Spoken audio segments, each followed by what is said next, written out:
रवि और रेहाना खुद को स्टैंड करने के लिए पूरी मेहनत करते। रेहाना, मैं नौकरी नहीं करना चाहता हूँ। तो कोई बात नहीं, मैं नौकरी करके घर चलाती हूँ, तुम बिजनेस सेट करने की कोशिश करो। एक दिन।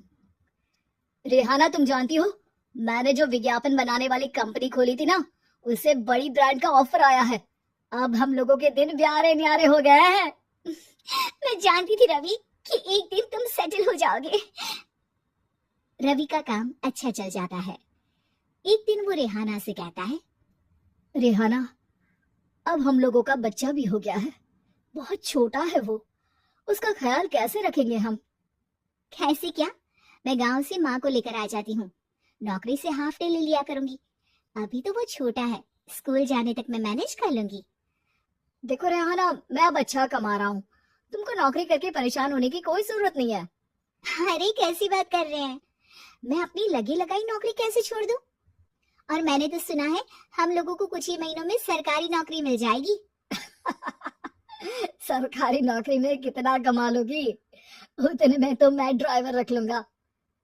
रेहाना को रवि की बात का थोड़ा बुरा तो लगता है। कम से कम मेरी नौकरी की इतनी बेइज्जती मत करो।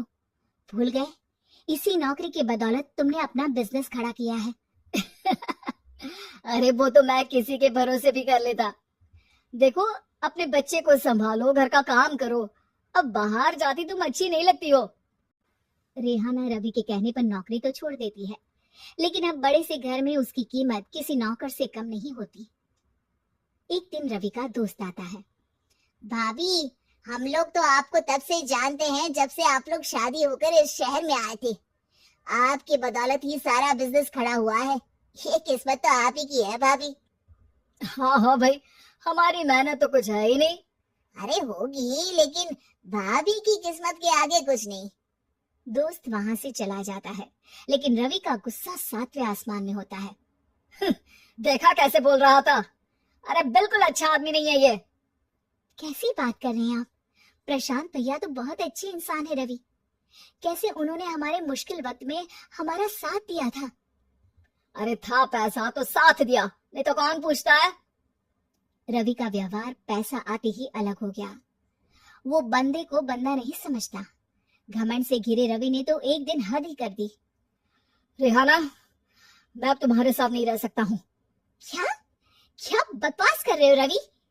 क्या कहना चाहते हो? और क्यों नहीं रह सकते तुम मेरे साथ?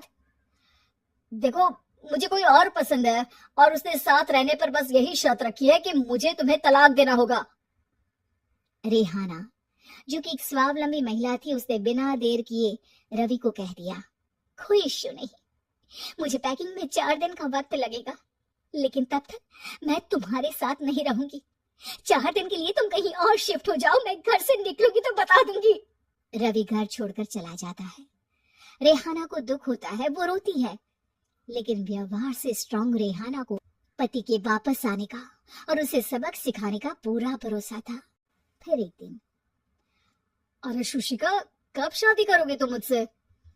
यार, मैंने तो सोचा था तुम शादी से पहले मुझे विदेश लेकर जाओगी, महंगी कार दिलाओगी। अरे सब दिला दूंगा, लेकिन पहले मुझसे शादी तो कर लो। हाँ हाँ, क्यों नहीं।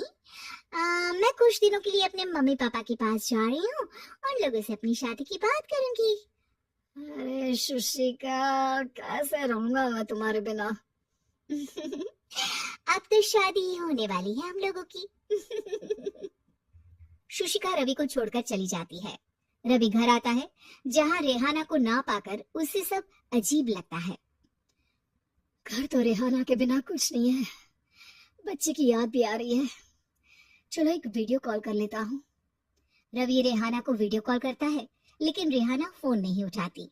रात को सोते वक्त मन कर रहा है मुन्ने को गले लगा लूं। चलो कोई ना, शुशिका से शादी के बाद मेरे और भी बच्चे होंगे। अगले दिन रवि ऑफिस जाता है, जहाँ टीना खड़ी होती है। सर, आपने अपने नए ऐड के लिए मॉडल की रिक्वायरमेंट डाली थी ना, मैं उसी के लिए आई हूँ। रवि टीना को देखकर खुश हो जाता है। अब शादी हो गई है तुम्हारी?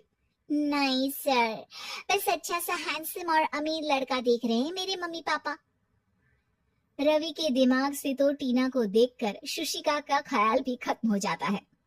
अरे यार, ये लड़की मिल जाए कितनी सुंदर है। शुशिका तो इसके आगे कुछ नहीं है। क्या तुम्हें ऐसा नहीं लगता कि मुझसे मिलकर तुम्हारी ये खोज खत्म हो गई है? आप तो 2 बच्चों की पापा लग रहे हैं। अरे नहीं नहीं, मेरी शादी तो हुई थी, लेकिन बीवी को किसी और से प्यार था, मुझे छोड़कर चली गई।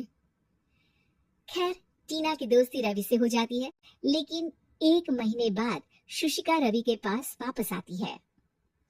मेरे मम्मी पापा तुमसे मिलना चाहते हैं, लेकिन उन लोगों को ये मत बताना कि तुम पहले से शादीशुदा हो, और हाँ, शादी से पहले अपनी सारी प्रॉपर्टी तुमको मेरे नाम करनी होगी। अरे पागल, अब मैं तुमसे शादी ही नहीं करना चाहता। भला ऐसी लालची औरत से कौन शादी करेगा? तभी वहां टीना आ जाती है। रवि, ये पागल सी औरत कौन है? देखो, तुमने ही कह दिया ना पागल, तो पागल ही है। पता नहीं कौन है, कह रही है